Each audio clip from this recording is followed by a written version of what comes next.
This episode is rated for content and language and may not be suitable for all audiences. Listener discretion is advised. Welcome to Spooky Boo's Creepypasta and True Scary Stories, where I tell you spooky stories from the internet. Some are sent to me via the website or posted to my subreddit Scary Stories Boo, while others are found on numerous sites including creepypasta websites and Reddit. The story I'm about to read to you today is an anonymous creepypasta story. Creepypasta stories may or may not be true. I'll let you make your own decision. To read along or find out more about the authors and stories, visit my website at www.creepypastascarystories.com. Join me on Creature Features on Saturday nights on YouTube, where my friends and I get together and watch old campy horror movies and talk about the guests interviewed by the fun horror host, Vincent Vandal. Check it out for times near you at www.creaturefeatures.tv. To support Spooky Boo's Scary Storytime, visit my Patreon page at www.spookyboo.club and choose a membership level for a commercial-free podcast and newsletter to fun merchandise. Now let's begin. I was an internet troll. After reading this, you're probably all going to hate me, but I don't really care what you think. It doesn't matter anymore. Nothing matters except that I tell the truth, and the truth is that by the time you read this, I'll most probably be dead. So, fuck you all from the other side. I was an internet troll for almost 5 years, and by troll, I don't just mean some kid with an axe to grind, trawling YouTube videos and trying to pick a fight. I mean that I was literally evil, personified. I lived for one thing, to bring unmitigated misery to my fellow human beings. This is my story. When my mother died in 2012, she left me a sizable inheritance. God bless her. Which meant I was fortunate enough to quit my job, to not have to work anymore, and that suited me just fine. I'm a loner by nature. I used to work in shipping, and even though my job was pretty isolated, I still found the infrequent contact with other people distasteful. Something I try to avoid at all costs. I was bullied as a child, which left me a deeply ingrained suspicion of people. And over the years, that suspicion slowly solidified into an abiding, all-consuming hatred. After I quit my job, I found myself going out less and less. These days, technology makes it easier to adopt a reclusive lifestyle. There's no need to leave the comfort of my house, when everything I need can be delivered to my door. So I converted one of the spare rooms upstairs into an office and proceeded to live a life almost exclusively online. Slowly but surely, I became addicted to trolling. I don't know when it began. A few arguments on Reddit, a couple of rants on YouTube, and suddenly I was hooked. I'd spend hours engaged in arguments with people I didn't know, supporting ideologies I didn't really care about. I didn't give a shit about anything, just so long as I could get in someone's face, just so long as I could get a rise out of them. You probably know my type. I'm the guy who uses Reddit to post photos of car accidents, executions, and natural disasters, and then uses the comments section to mock the victims. Not because I give a fuck about the victims one way or the other, but just so I can lure some idiot into a frack. And believe me, there are enough idiots out there willing to switch on their outrage at a moment's notice. And all you got to do is press the right button, and away they go. I feed on them. I gobble up their anger like a shark gobbles up little fish, and all the while I'm egging them on, jabbing them with little hooks and barbs, and the more I poke, the angrier they get. I've had people threatening to blow my brains out. I've had people wishing I got cancer and died screaming. Jesus, All that pent-up rage, and I just soak it up like a dry sponge. I could say it was better than sex, but I wouldn't know. My addiction to trolling grew stronger by the week. It's hard to explain, but I guess it's like any other habit. At first you smoke the drug, then after a while the drug starts smoking you. It's the only thing that gives you happiness, the only thing that gives you relief from the constant pain, and you convince yourself you're in control, that you can quit any time you like. But then, as the months pass, you begin to realize you might have a problem, and that maybe you're in deeper than you intended. I'd scour the internet looking for a hit. I had a bevy of usernames: DangerMouse52, PrankYourMa, Knob76, Hungry Harold, Lucifer Loves You, and on and on. An army of cheap cyber imps, all of them masks that I hid behind, and I was relentlessly cruel, targeting the recently deceased, seeking out their Facebook tribute sites and dropping comments like, "Did this whore really have over 10,000 friends, or is that her clients list?" Or, "I can't believe anyone's sorry this slut is dead." Or, in the case of a young suicide victim, "I sure hope this dude is resting in piss." I would laugh at the responses I'd get. It was like stamping on an anthill when you were a kid, and then standing back and watching all of the ants come swarming out. People get so frickin' mad when you attack the dead, like defending them makes up for all of the times you weren't there for them when they were alive. You can't understand how good it makes me feel to unleash so much rage, so much hatred. But it was never enough. I'd get Andy to hack Twitter accounts so I could use them to spew racist diatribes at other sites, and of course, Twitter would retaliate against the sites I had hijacked, shutting them down and leaving me free to move on to the next account. I was like a virus. I was like a laboratory-bred pathogen. But it wasn't enough. I'd go on eBay, secure the winning bid on a product, and then fail to pay for it. I'd give businesses a bad review just to lower their rating. It was like I drew strength from hurting people, even if they weren't aware I was the one doing the hurting. And I was happy just so long as someone else was having a worse day than me. And then one day, it all caught up with me. Signing into my personal Facebook account about 3 weeks ago, I found a message waiting for me. "Hey Charlie, can you see me?" The message came from a user called Black Volga, which was unusual given that most Facebook accounts use actual names and not aliases. The message was accompanied by a blurred photo. I studied the photo for ages but couldn't figure out what it was. Eventually I copied and pasted it to Paint Shop, magnifying, shrinking, rotating, but no matter how hard I tried, I couldn't make out what the picture was about. "Can you see me, Charlie?"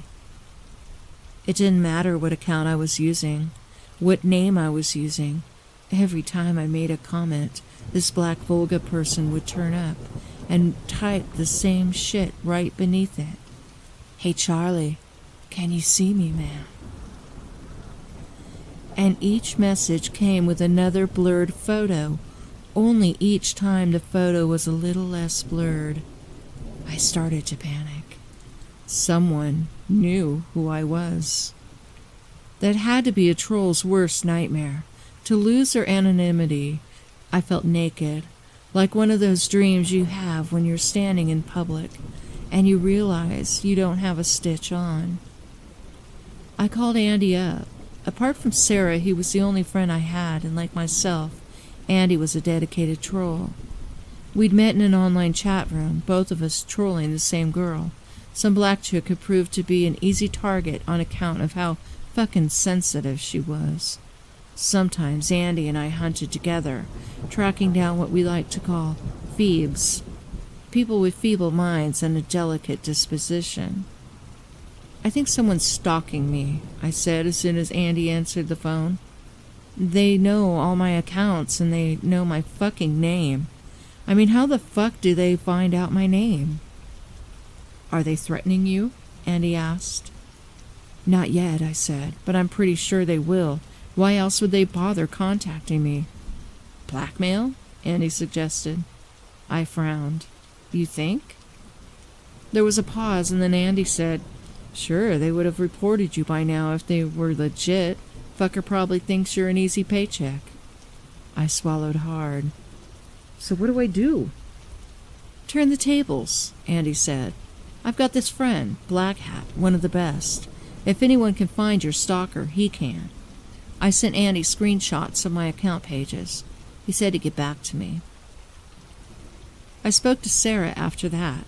Sarah had a cold, and she spoke in a nasal tone, like her nose was clogged up. She wasn't a hardcore troll like me and Andy. She was just a very confrontational person, very argumentative, and would wind up getting into a lot of online drama. She'd gotten kicked off a whole slew of social networking sites, and it was Andy who was always good at finding a loophole to get her back on again. Andy looked out for Sarah. Andy was a good man.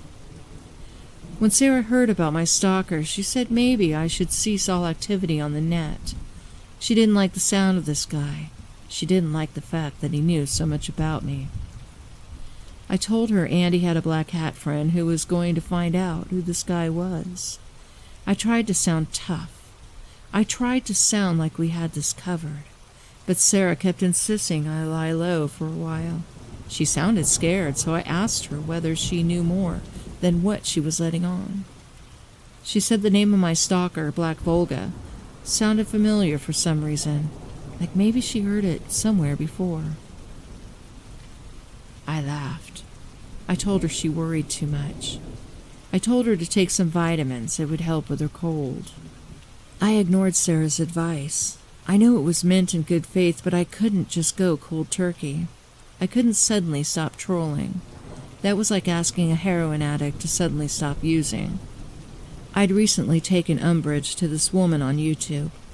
Her name was 16 Sweet, and she'd posted a video in which she laid out reasons why she believed the earth was flat, which as far as I was concerned was a red flag to a bull. I loved all of these fringe theorists. They were fucking easy to provoke, and so I started posting a lot of insulting comments on her vid, trying to get a reaction from her. She blocked me from her YouTube channel, but I continued to attack her on Twitter and Facebook, where I found out her name was Danielle West, from Yorkshire in England. I used a variety of accounts so it looked like a whole mob of people were attacking her. And I got Andy to attack her as well because he had so many accounts he gave the impression an entire army was coming after you. Andy and I like to play a very specific game. If we can make it look as though a person is getting a shitload of online hate, then other trolls will start jumping in on the bandwagon. See, trolls are a lot like sharks. They can smell blood in the water, and when they hear a victim thrashing about in desperation, they get excited. Then they start moving in for the kill. We call this the tipping point. And it marks a particular moment when a private vendetta becomes a public lynching. That is what happened to Danielle West, a.k.a. 16 Sweet. At first, it was just Andy and I laying into her, calling her things like fucking wacko and brain-dead cunt. But after a couple of weeks, this whole thing blew up, and I shit you not, it was like a feeding frenzy at the zoo. Suddenly, every wannabe troll was laying into the bitch, and it was a beautiful sight to behold, like composing a poem that suddenly becomes a #1 hit song. She took her life a few weeks ago. Sometimes the pressure will do that to a person. That was the holy grail of trolling, to force someone to commit suicide. I was freaking ecstatic. I was floating on air for days on end. In the world of trolls, I had now been elevated to elite status. I had scored my first kill. But I wasn't finished with her yet.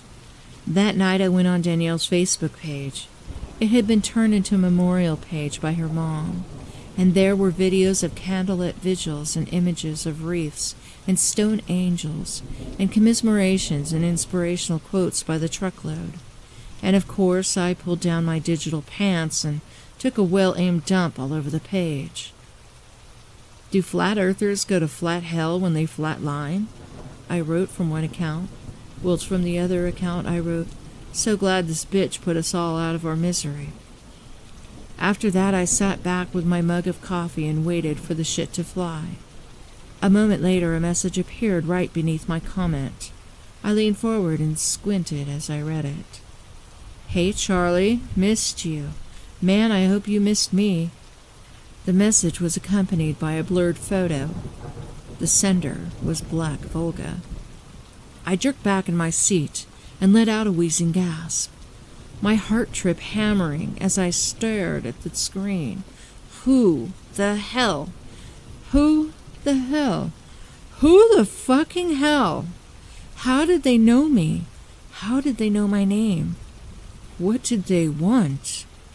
I felt violated. I felt like puking. I felt as though someone was poking my guts with a hot sausage skewer. I clicked on the name, Black Volga. I was taken to this Facebook page with no content and a single black and white photo of an old-fashioned black limo. I went back to the Facebook page I had been using and studied the photo that had accompanied the message. I studied it until I felt my eyes were going to pop out of my head. It still didn't make any sense. Who the fuck was this guy? A new message popped up. It said, "Can you see me, Charlie?" The message was accompanied by yet another blurred photo. "Who's that?" I typed. "Someone who really likes what you do." "I don't know you," I wrote. Typing those words so hard, I was in real danger of damaging my keyboard. "Don't contact me again." I shut my Facebook page. A second later, my WhatsApp signaled that I had a message.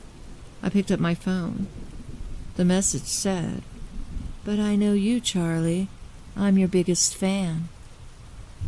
I sat back. I was breathing hard and I was officially shitting myself. After a while I typed, "If you keep contacting me, I'm going to report you." "Okay, Charlie. By the way, I love your pink slippers, man. Real trendy." I stared down at the slippers I was wearing. They were pink and fluffy, and that's when I started to panic hardcore. I was breathing like a herniated bull. How could he see me? The curtains were closed. How could this guy see me? Was this a prank? What the fuck kind of prank was this? Fingers shaking, I typed, "Who the fuck is this?" There was no response. "Who's there?" Nothing. Whoever it was had gone.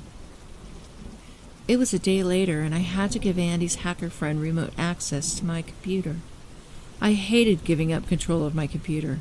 Hated seeing this guy's prompter moving around my screen, like he was flashing his dick in my face, dragging up files, collapsing windows, making things happen that I wasn't privy to. And it wasn't too long before I started getting seriously peeved. I called Andy. "What's this guy doing?" I demanded. "He's going to track your stalker." Andy sounded busy. "Jesus," I said. "You know I'm not comfortable with this. I mean, I don't know this guy." "He's a good man," Andy said. "I only have your word for that. That's all you need. There's no other way?" "No other way," Andy confirmed. Fuck. "You're welcome." I kept getting the messages. Every time I used my computer, he was there waiting for me. "Charlie, aren't you going to troll someone today? I really think you should troll someone today. You're very good at it, Charlie." What if it was the police? What if they were deliberately provoking me, trying to build up enough evidence before they made their move? Charlie, can you see me yet? What if it was a prank? I'm your biggest fan, Charlie. You inspire me. You really do. What if it was a psycho? Talk to me, Charlie. I shut my computer down. My head hurt. I wanted to get out of the house, but I was trapped by my own innate terror of the outside world. I was full-blown agoraphobic by this time. I hadn't left the house in months, and the thought of stepping through the front door brought me out into a cold sweat. I was convinced that if I left this house, I'd never find my way back again. The internet was my window to the outside world, and now I felt threatened by it. The only thing that brought me comfort had been compromised. I started sobbing. Why me? Why the fuck did it have to be me? The next day, Caleb, Andy's hacker friend, called me on Skype and said he has sunshine eyes. I'd forgotten I even had a Skype account, and the sound of it startled me. "Hello, who's this?" I demanded. It was some skinny guy with blonde stubble on his head and huge bug eyes. I thought for a moment it was Black Volga, and my heart missed an essential beat. There was no caller ID, and that made me think this guy was some kind of hacker. I was right on that score. "I'm Caleb," he said in a slow, weird voice. "Andy's friend. I'm the guy who's trying to find your stalker." I frowned. The guy sounded like he was on drugs. "Okay, you found him yet?" I asked. Caleb leaned forward, staring straight into the camera with those fucked-up eyes of his. "He doesn't want to be found, Charlie. He said not yet, not until he's ready." I didn't like the way he was staring at me. "What the hell are you talking about?" I demanded. "And how the fuck did you get my Skype number?" "He's got eyes, man. They can see right through you like black light." "Are you on drugs?" Caleb kept staring at me. "He lives inside out," he whispered. "Sees right through us, like God Almighty." He cracked a wide grin that creeped the hell out of me. His eyes were windows into madness. "I don't want to die, Charlie," he said, and hung up. I stared at the screen. Slow fingers of dread were working their way up my spine. What the fuck was wrong with him? I called up Andy, but he wasn't answering his phone, so I sent Sarah a private message on her Facebook. "Hey." It took a while to get a response. "Charlie?" "Yeah," I wrote. "How's it going?" There was a long pause before Sarah's message came back to me. "He sees through us, Charlie," she wrote. "He sees our every sin." It's been 4 days, and I can't get in touch with Andy. His phone rings and rings, and no one picks up. All of his accounts have gone dark. 0 activity. I'm scared. Every time I go online, there's more of those messages from Black Volga, waiting for me. They're everywhere, flooding my accounts, my email inbox. Can you see me, Charlie? You inspire me, bro. I swear to God, man, you're the best thing that ever happened to me. Can you see me yet? I can see you. He wasn't lying. Wherever I went in my house, I could feel his eyes following me. That creepy sensation you get when you know you're being watched. I'm going mad. I haven't taken a shower in days. I've barely eaten. I've sealed the windows, blockaded the doors. I'm walking from room to room and up and down the stairs, and I'm constantly checking over my shoulder because I can't shake the feeling that something's creeping up on me. I've stopped trolling. Do you know how hard that is? Andy's dead. I'll quote Google News, shall I? Andy Harris, a 43-year-old computer programmer from Wilson, Pennsylvania, was found murdered last night in his midtown apartment. His landlord discovered him sitting at his bedroom desk. He had been hit from behind with a heavy instrument, probably a hammer. That's as far as I got. I can't read the rest. Andy's dead. I keep calling him. I think maybe if I call long enough and hard enough, he'll pick up. But he never does. I switched my computer on for the first time in 5 days. On my Facebook page, I type, "What do you want?" The answer is not long in coming. I troll the flesh. Black Volga types back, "You killed Andy, didn't you?" I just want to reach into you and eat your pain, Charlie. Can I come around? We'll talk. I promise we'll just talk, you and me, okay? Is that cool with you? Can I come around, Charlie? Leave me alone, please. What the fuck did I ever do to you? You hurt me, Charlie. I died and you cut me open and made me die all over again. But that's okay. I forgive you. I know you didn't mean it. Can you hear me? Can you love me, Charlie, the way you love? Go away.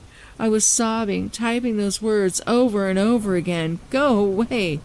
Go away. Go away. There was no response for a long time. I sat staring at my screen. I couldn't tear my eyes away. At last, a message appeared. Hey, I'm in your kitchen, Charlie. I think you've run out of sugar. A crash came from downstairs. My heart gave an enormous spasm like a hand had just reached into my chest and squeezed as hard as possible. I leaped to my feet and stood glaring at the door. I couldn't move. I was horrified. At last, I rushed downstairs, baseball bat in my hands, a strangled scream issuing from my throat. The kitchen was a mess. There was shit scattered all over the floor, and the back door was swinging on its hinges, letting in a cold blast of wind. I closed and bolted the door and searched every room in the house, but there was no one there. At last, I returned to my bedroom. There was a message on the screen. I visited Sarah tonight. I was trying, man. I was trying so fucking hard to express myself. You know, the way you express yourself, Charlie. To just let it flow. Tell her how I felt about her. But I guess I had all this shit to get off my chest. And things went wrong. And I'm so fucking sorry. I can't tell you how fucking sorry I am. The monster was coming for me. I knew it in my heart. All that rage I let loose upon the world, all that dark hatred, it had become sentient now. It had taken human form, and it was coming back home to its master. I called the police, but they weren't interested. I screamed at them. I told them someone was trying to kill me, but you know what the cop said? You know what that dirty little fucker said? We all die sometimes. My fucking tax dollars at work. Jesus Christ. Sarah's dead. She died the same way Andy died. Blunt force trauma to the back of the skull. They found her sitting at her desk, like she'd been waiting to die, like she knew what was coming. I am all alone. God forgive me. Charlie, I'm coming around tonight. I'm coming to eat your pain, brother. I'm coming to wolf it down. I'm sorry, I typed. I'm so fucking sorry for everything I've done. I don't want to die. Please don't kill me. Please. Please. Please. I love you, Charlie. Put the kettle on for me, man. I'm coming over. A strangled scream was wrenched from my throat as I got up from my desk, and then I staggered sideways and collapsed against the wall of the bedroom. I must have blacked out. When I woke up, it was dark outside. I scrambled to my feet. I was leaving. I was getting out of here. I didn't care where I went. It was all relative. I couldn't stay here any longer, waiting to die like the others. But the instant I slipped out of my bedroom, I knew it was too late. I stared at the staircase. A voice whispered up from the darkness below. Charlie, I'm here. I staggered back into my room and slammed the door. Footsteps coming up the stairs, getting louder the closer they came. I was wheezing, heart booming against my chest, blood pounding against my temples. A knock at the door. "Let me in, Charlie. I'm home." I'm sitting here now, writing my final confession. It's sitting in the corner waiting for me to finish, and then it's going to kill me, just the way it killed the others. It doesn't have a face. Jesus help me. It doesn't have a face, just eyes that stare and stare. I don't want to die. Please don't let me die. Please. Please. Hey, it's Spooky Boo. If you enjoyed the story, head on over to my website at creepypastascarystories.com and leave a comment.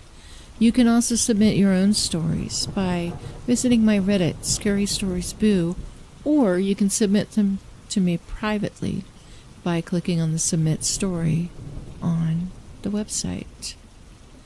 Follow me on Instagram and Facebook at Spooky Boo Scary Storytime, or on Twitter at Spooky Boo Rhodes. I'm also on slasher.tv as Spooky Boo. That's all for tonight. I'll see you in your nightmares.